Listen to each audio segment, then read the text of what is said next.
느헤미야서 12장 27절에서 30절까지 되겠습니다. 느헤미야서 12장 27절에서 30절까지 말씀, 구약 745페이지 되겠습니다.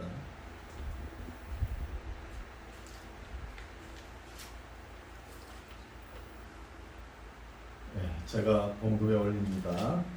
12장 27절, 예루살렘 성곽이 낙성되니 각처에서 레위 사람들을 찾아 예루살렘으로 데려다가 감사하며 노래하며 재금치며 비파와 수금을 타며 절기의 봉헌식을 행하려 하매, 이에 노래한 자들이 예루살렘 사방들과 느도바 사람의 동네에서 모여오고 또 백길갈과 게바와 아스마의 들에서 모여왔으니, 이 노래하는 자들은 자기를 위하여 예루살렘 사방에 동네를 세웠습니다. 제사장들과 레위 사람들이 몸을 정결케 하고 또 백성과 성문과 성을 정결케 하니라. 할렐루야. 반갑습니다. 더운 날씨에도 이렇게 우리가 예배의 소중함을 알고 예배에 참석함을 하나님께서 보고 계십니다. 오늘도 믿음으로 말씀을 잘 받아들이시기 바랍니다.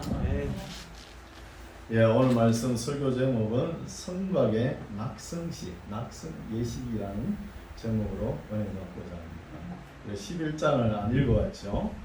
11장은 10장까지 보고 지난주에 11장부터 볼 차례인데, 11장은 그 시대에 유다 자손과 베냐민 자손, 그리고 레위인, 문지기, 노래하는 자, 이런 사람들의 명단 이름입니다. 이름 쭉 한번 읽어보시면 될 거예요.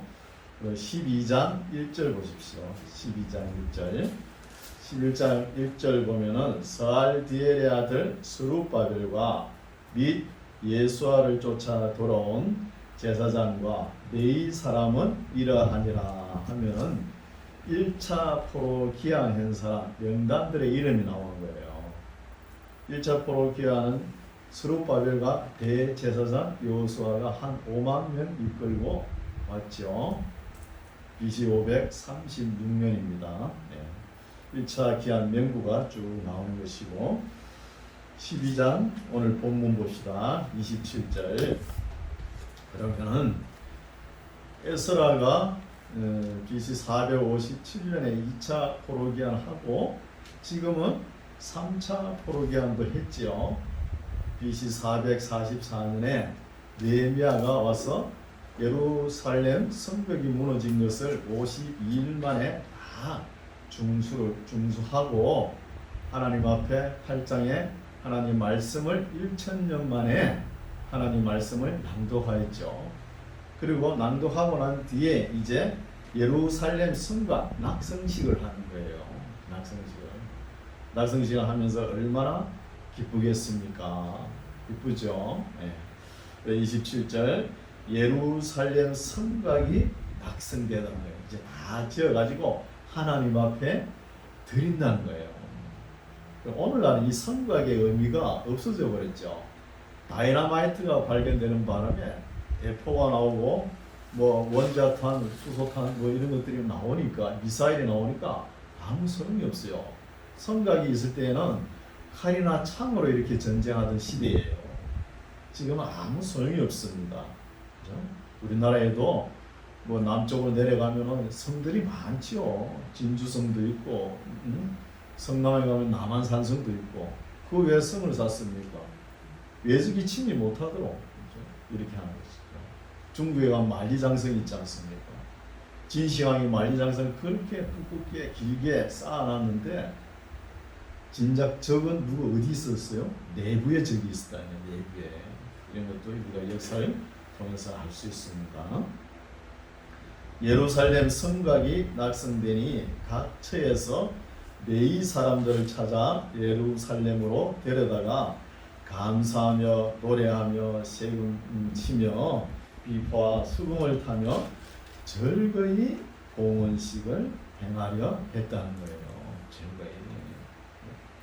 우리가 성이라 그러면 그때는 평소 때는 사람들이 많이 없죠. 성 안에는 고관 대작들, 관리들, 정치하는 사람들이 머무는 거예요. 그러나 나라가 어렵고 외적의 침입을 당했을 때는 백성들이 어디에 숨습니까? 성 안으로 다 들어가야 되는 거예요. 이런 역할을 하는 것이죠. 그래서 숨어서 보호하는 것이죠. 그럼 오늘날은 정치가 많이 변화되었죠. 오늘날도 우리가 대통령을 5년마다 선출합니다. 근데 대통령을 선출하면서 우리가 주권의식을 잘 가져야 되는 거예요.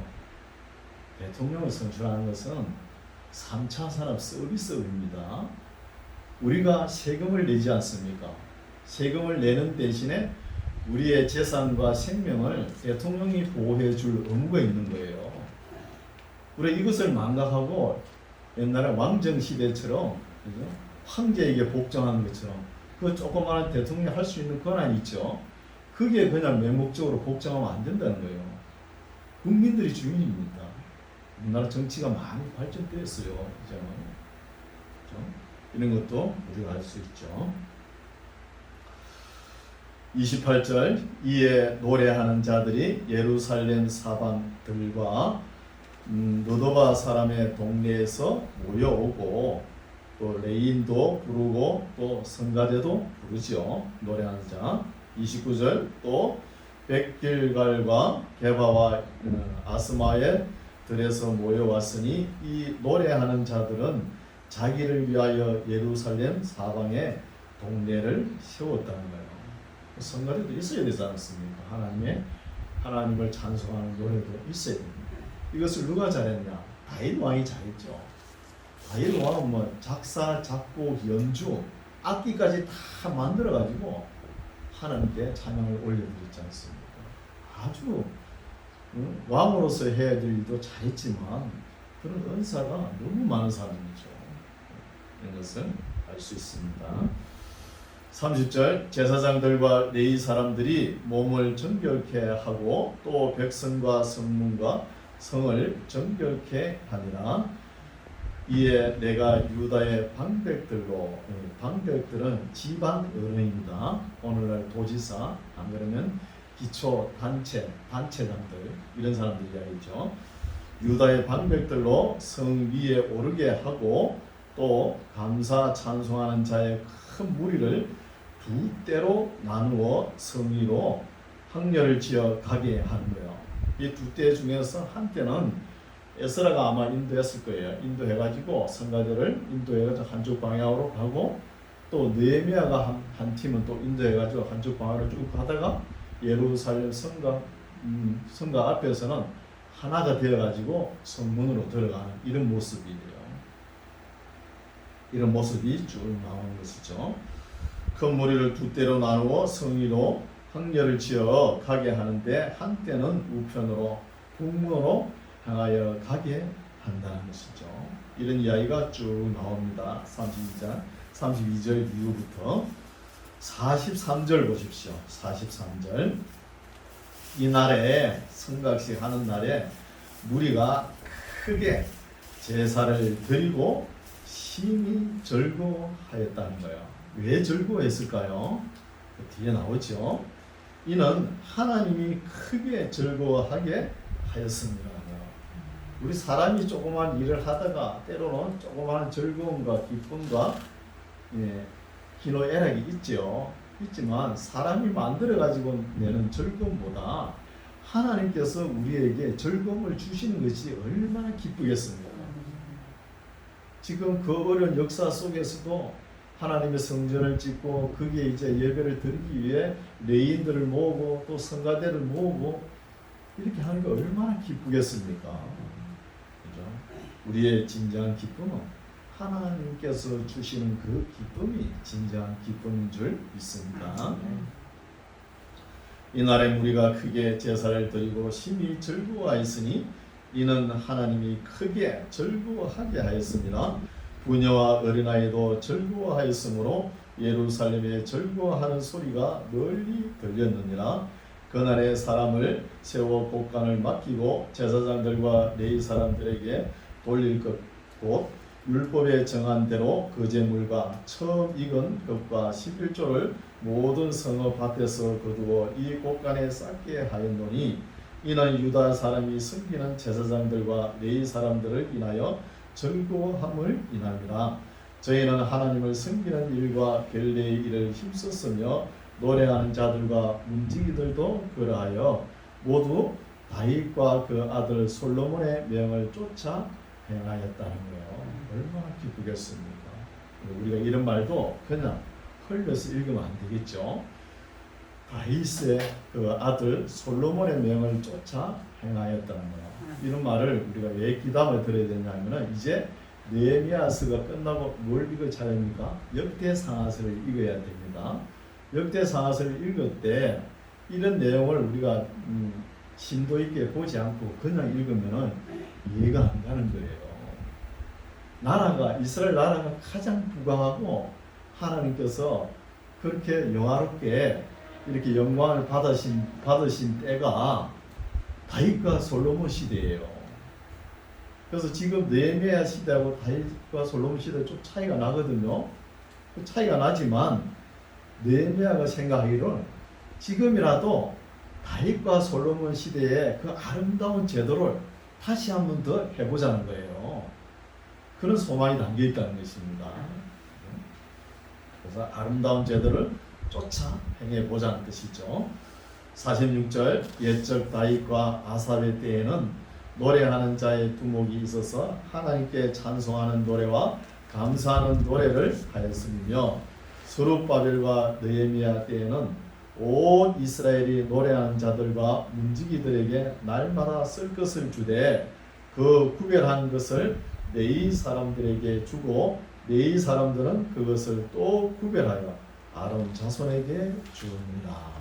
이렇게 뭐 11조 그 제물 천열매 이런 모든 제도가 모세 시대 때 섬기는 때처럼 그렇게 이제 서서히 회복되게끔 하는 것이죠.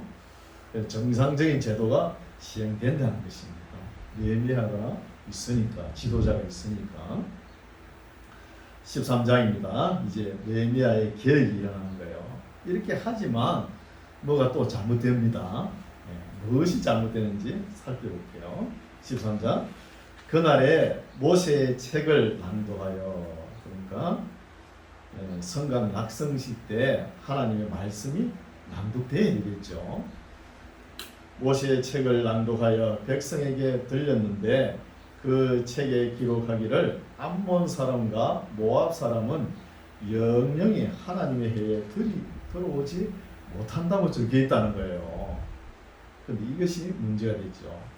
모압과 암몬 사람이 그 도비아라는 사람이 들어와가지고 또 예루살렘 성전에 방을 한 칸 꾸며가지고 그게 꿀이 나는 곳이잖아요. 성전 안에 방이 하나 있고 거기에 제사장들에게 드릴 그 제물과 또 성가대 노래하는 사람 주일날 예배 드릴 때 성가대 연습하면 배가 고파요, 안 고파요? 배고프면 먹을 것을 레인들이 또 챙겨가지고 거기 놔두는 거예요. 그 꿀이 나는 곳이니까 거기에 방을 하나 차지하고 앉는 거예요. 암몬 사람 도비아가 영원히 하나님의 총에 들어오지 못하는 사람들인데, 민족인데 들어와 앉아있다는 거예요. 이게 문제가 되죠. 2절 이는 저희가 양식과 물로 이스라엘 자손을 영접지 아니하고, 요거는 광야 생활을 이야기하는 거야. 요단강 동편을 모세가 이끌어갈 때 그때 에돔 사람과 암몬 모압 사람들이 우리가 지금 먹을 물도 없고 너희 땅을 조금 밟고 지나갈게. 그리고 우리가 이 땅을 지나가면서 곡식을 해친 것 같으면 그 곡식도 우리가 다 물어줄 테니까 지나가자. 이렇게 하니까 완강히 거부했잖아요. 에돔 사람부터, 형제의 나라 에돔부터, 그리고 모압 암몬 사람들이 반대한 거예요. 그 이야기를 한 거예요. 이는 저희가 양식과 물로 이스라엘 자손을 영접지 아니하고 도리어 발람에게 또 뇌물을 주어 저주하게 하였습니다. 이스라엘 나라를 저주하니까 발람 거짓 선지자를 합세워가지고 하였습니다. 그러나 우리 하나님이 그 저주를 돌이켜 복이 되게 하셨다 하였는지라. 그래서 3절 백성이 이 율법을 듣고 곧 섞인 무리를 이스라엘 가운데서 몰수히 분리케 하였다는 것이죠. 모압 자손, 암몬 자손은 섞이면 안 되니까 이제 이것을 알고 분리 했다는 거예요. 하나님의 말씀을 포로 이후에 돌아와서는 하나님의 말씀을 느헤미야가 외치고 에스라가 외친 하나님의 말씀을 잘 들으니까 참 해결하고 깨닫는 거예요. 깨닫고 우리가 잘못됐구나. 모압과 암몬 사람 영원히 우리 총회에 들어오지 못할 사람들이 지금 들어와 있으니까 다 색출해가지고 돌려보내는 거예요. 이거는 왜래요? 하나님의 말씀을 읽어보니까 그렇다는 거예요. 그래서 하나님의 성경 말씀을 낭독하는 것이 이때부터 공식화가 된 거예요. 모든 집회든 간에. 4절 이전에 우리 하나님의 전 골방을 맡은 제사장 엘리야십이 도비야와 연락이 있었다는 거예요. 연락이라는 단어는 히브리어로 까로스라는 단어인데 가깝다는 거예요. 가깝다는 거예요. 그래서 지금 이 엘리야십은 대제사장입니다. 대제사장인데도 그 암몬 사람 도비야와 연락이 관계를 맺어가지고 어떤 관계냐? 아들과 딸을 주면서 사돈 관계를 맺는 거예요.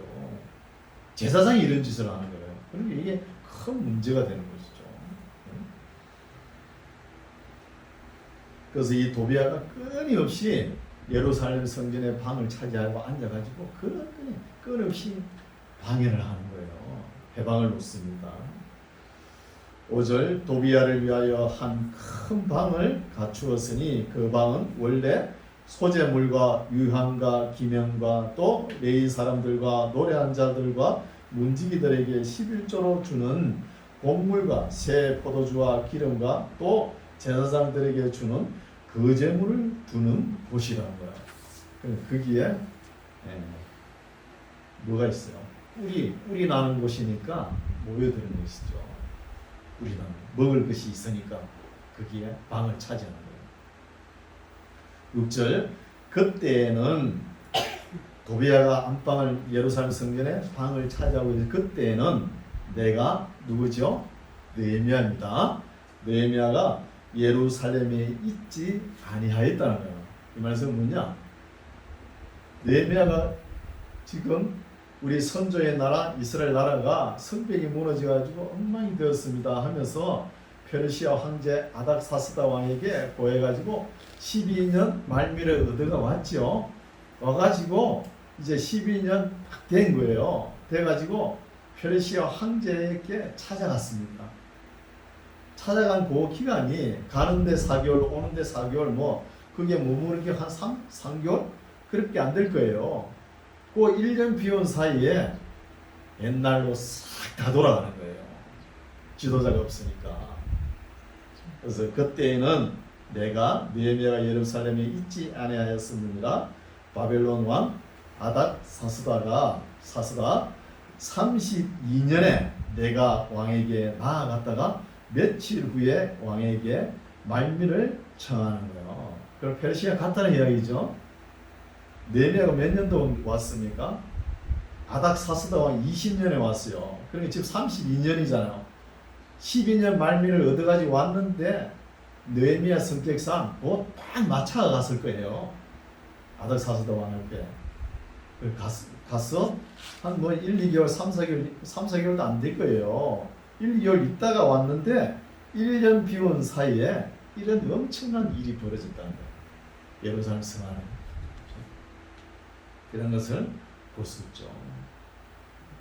그때 에스라는 나이 많아가지고 천국 가셨고 느헤미야는 나이가 어리니까 그래서 페르시아 갔다 오니까 이렇게 지도자가 없으니까 엉망이 되어버린 것이죠. 7절 예루살렘에 이르렀어야 느헤미야가 이제 예루살렘에 이르렀어야 엘리야십이 도비야를 위하여 하나님의 전뜰에 방을 갖춘 악한 일을 알은 거예요. 느헤미야가. 이제 느헤미야 성격상 이거 알면 가만히 놔두겠습니까? 철두철미하죠. 그래서 느헤미야가 심히 근심하여 참 근심하겠죠. 느헤미야도 아니 엘리야십이라는 이 대제사장이 그 암몬 사람 도비야와 연락이 있어가지고 사돈간을 맺어가지고 예루살렘 그 안방을 차지해주고 그렇게 지내고 있으니까 이 느헤미야가 얼마나 마음이 아프겠습니까? 자기가 겨우 1년밖에 안 비웠는데 이렇게 되는 거예요. 그래 근심하여 도비아의 세간을 그 방 밖으로 다 내어 던지고 명하여 그 방을 정결케 하고 하나님의 전에 기념과 소재물과 유향을 다시 그리로 들여놓았다는 거예요. 다 끄집어내버리고 도비아가 쓰는 거 이제 다 끄집어내고. 근데 이것을 이스라엘 방백들도 귀족들도 대제사장들도 레위인들도 아무도 모르는 거예요. 도비아가 한때는 착한 일을 했는가 봐요. 착한 일을 했으니까 도비아는 항상 좋은 사람이라고요. 느헤미야가 볼 때는 아닌데 좋은 사람이라고요. 이게 바로 위선입니다. 위장된 선행. 이런 것을 도비아가 하는 것이죠. 자기 목적을 채우기 위해. 오늘은 이걸 누가 잘합니까? 프리메이션들이 잘하죠. 건물 프리메이션 가는 데마다 건물을 엄청나게 잘 짓습니다. 그 석공조합이잖아요. 그 사람들이. 우리 한때 제가 초등학교 다닐 때 걸스카우트, 보이스카우트 그 전부 다 프리메이션들 시킨 대로 하는 거예요. 그게 프리메이션 계열입니다. 그게. 우리나라는 그것도 모르고 다 받아들여가지고 다 해왔잖아요. 그래서 8절 내가 심히 근심하여 도비아의 세간을 그 방 밖으로 다 내어 던지고 명하여 그 방을 정결케 하고 하나님의 전의 기념과 소재물과 유향을 다시 그리로 들여 놓았다.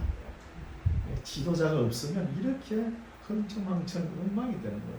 엉망이 되는 거예요. 지도자가 있어도 엉망이 되는 거죠. 천사들 보시오. 천사들 가운데 타락해가지고 뭐가 나왔어요? 나이가 나왔어요. 12사도 중에서 가룟유다 같은 사람이 나오잖아요. 이게 되는 거예요.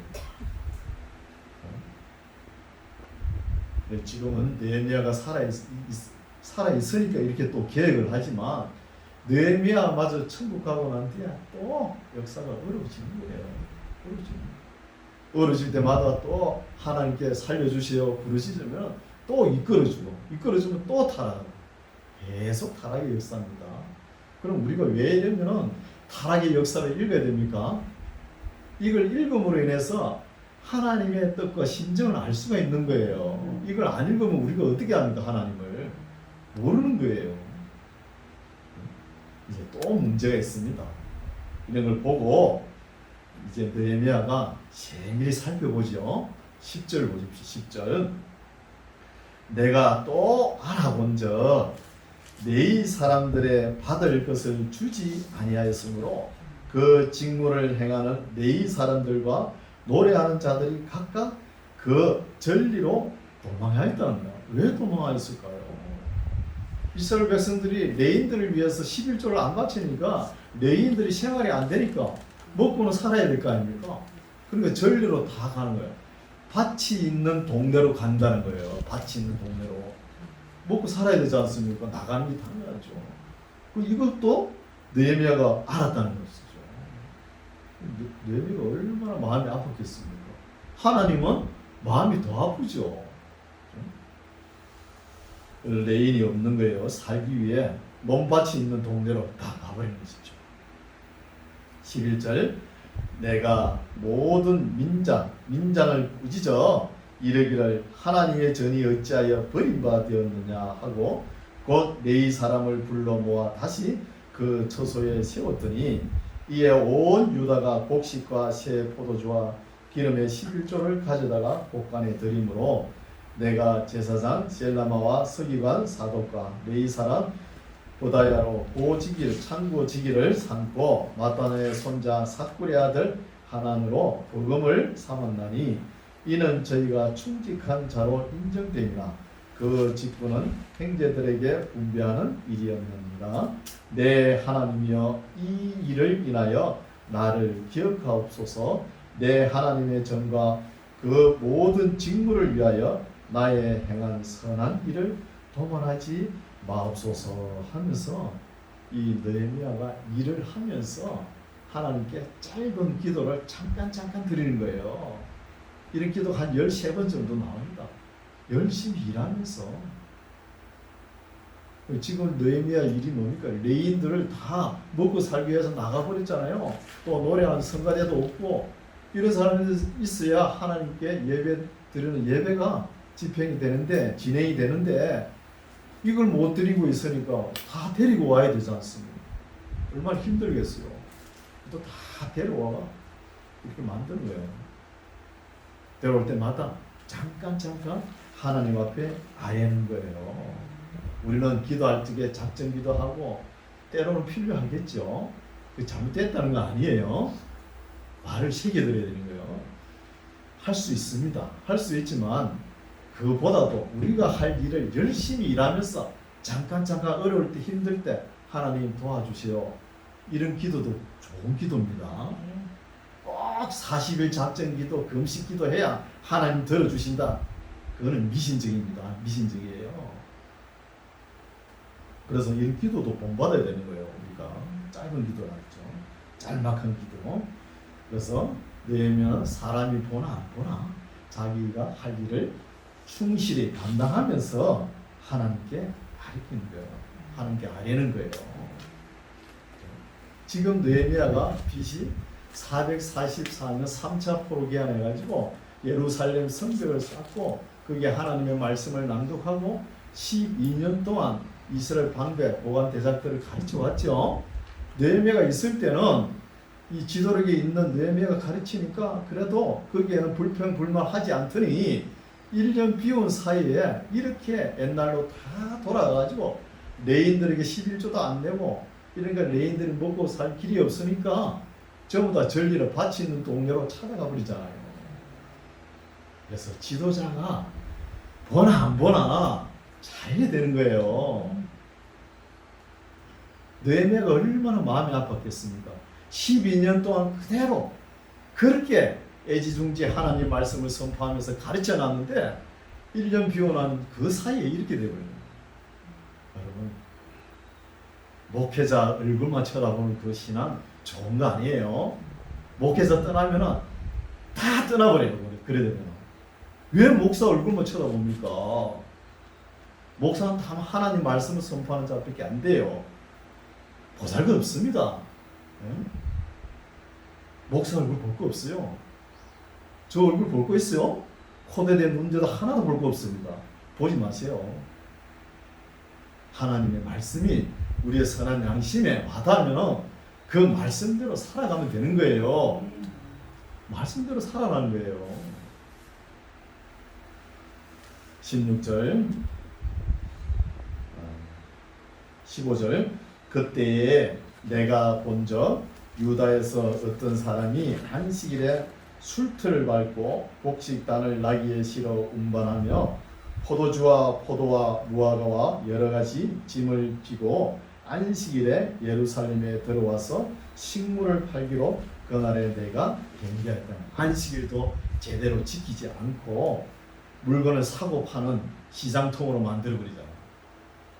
16절 또 두로 사람이 예루살렘에 거하며 물고기와 각양 물건을 가져다가 안식일에 유다 자손에게 예루살렘에서도 팔기로 내가 유다 모든 기인을 꾸짖어 이르기를 너희가 어찌 이 악을 행하여 안식일을 범하느냐 너희 열조가 이같이 행하지 아니하였느냐 그러므로 우리의 하나님이 이 모든 재앙으로 우리와 이 성읍에 내리신 것이 아니냐 우리 열조가 무엇 때문에 이런 고난을 받느냐는 거예요. 하나님의 규례와 법도 이것을 안 지킨 거 아니냐 이걸 안식일도 지금 안 지키고 있으니까 질책하는 거예요.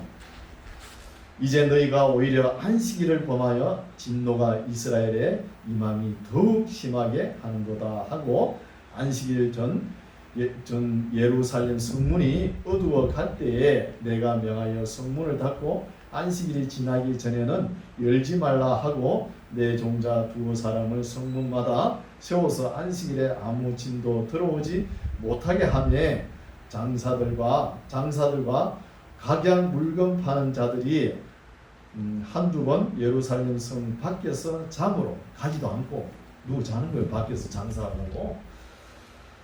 내가 경계하여 이르기를 너희가 어찌하여 성 밑에서 자느냐 다시 이같이 하면 내가 잡으리라 하였더니 그 후부터는 안식일에 저희가 다시 오지 아니하였느니라.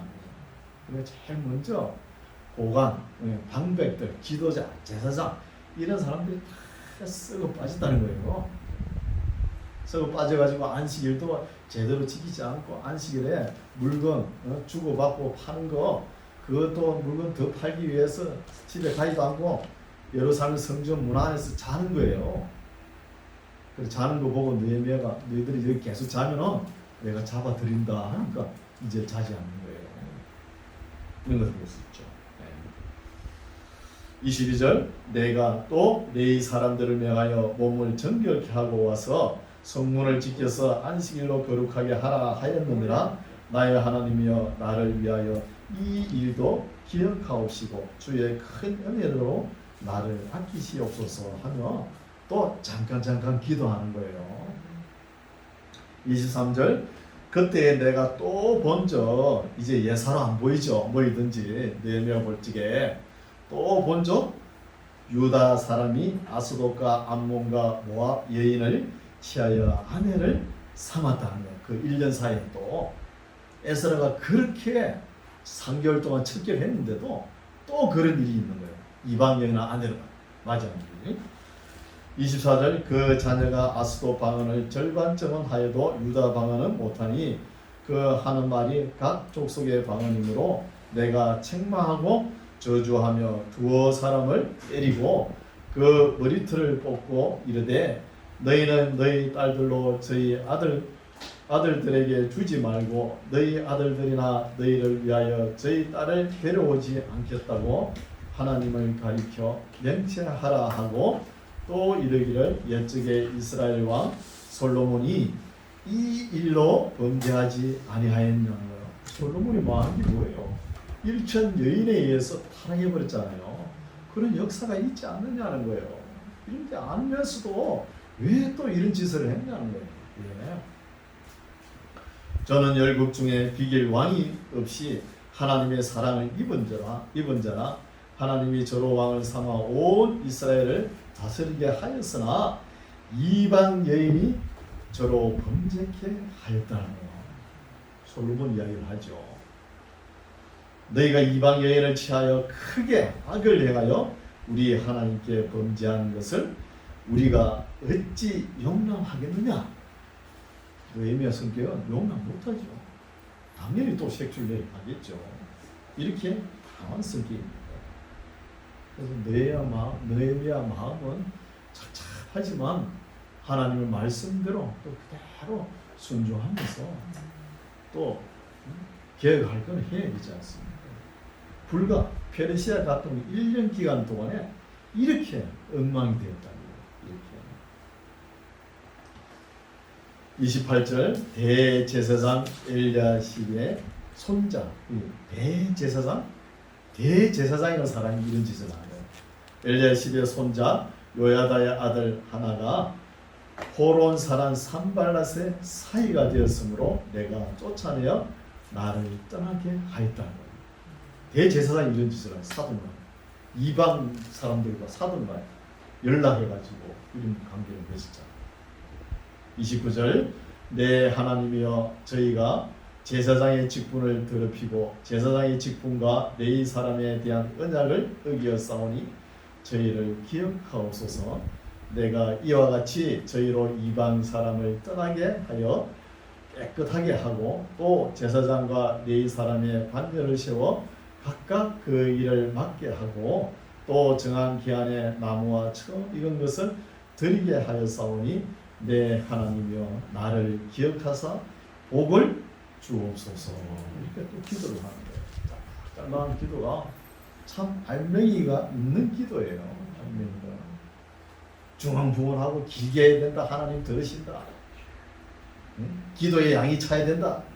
다 미신적인 이야기입니다. 그래서 이 느헤미야가 자기 회고록을 쓰는 것처럼 이렇게 기록했다. 항상 자기는 무슨 일을 하든 간에 포함되어 하나님의 면전에서 항상 성실히 일하는 그 모습을 보여주는 것이죠. 우리가 여기서 깨달을 것이 있죠. 무엇이냐? 느헤미야 시대 때 그때 이스라엘 백성들을 본받으면 안 되는 거예요. 누굴 본받아요? 그때 지도자 에스라 느헤미야를 본받아는 거예요. 오늘날은 만인 제사장입니다. 누구나 제사장이에요. 만인 제사장 시대를 우리가 살아갑니다. 말로는 만인 제사장 시대라 그러면서 외치면서 에스라처럼 느헤미야처럼 이렇게 하냐 말이에요. 하지 않잖아요. 우리의 신앙을 한번 비춰봐야 되는 것이죠. 그래서 에스라 느헤미야처럼 사람에 의존하는 신앙이 되어서는 안 된다는 거예요. 여러분, 제가 여기 온 지 얼마 안 됐지만 제가 있다고 여기에 뭐 계속 이스라엘 법이 있습니까? 어느 때는 떠나지 않습니까? 그러면은 여기에는 누가 주인이에요? 여러분들이 주인이에요. 목회자는 항상 옮길 수 있는 거예요. 그래서 그동안 말씀 들어온 걸 새기면서 어떻게 신앙생활을 해내야 되는가, 그걸 제가 계속 설교를 하면서 짧은 시간이지만 계속 하지 않습니다. 어느 정도 선한 양심에 쌓인 대로 하나님의 뜻대로 행하시기 바랍니다. 사람을 따라가지고 신앙생활을 하는 것이 아니라 하나님의 주옥 같은 진리의 말씀을 따라 신앙생활을 하는 저와 여러분 되시기 바랍니다. 기도하겠습니다. 하나님 아버지, 감사합니다. 오늘은 하나님의 사람 느헤미야가 에스라와 함께 성곽 낙성식을 행하고 큰 잔치를 한 후 느헤미야는 약속을 지켜서 페르시아에 다녀왔고, 에스라는 세상 떠난 후에 이스라엘 백성이 또다시 잘못되어가는 모습을 살펴보았습니다. 아버지 하나님, 우리가 사람 앞에서가 아니라 하나님 앞에서 우리의 삶을 가다듬고 어디서나 한결같이 하나님의 면전에서의 삶을 살아가게 성령님 도와주시옵소서. 예수님 이름으로 기도드립니다. 아멘.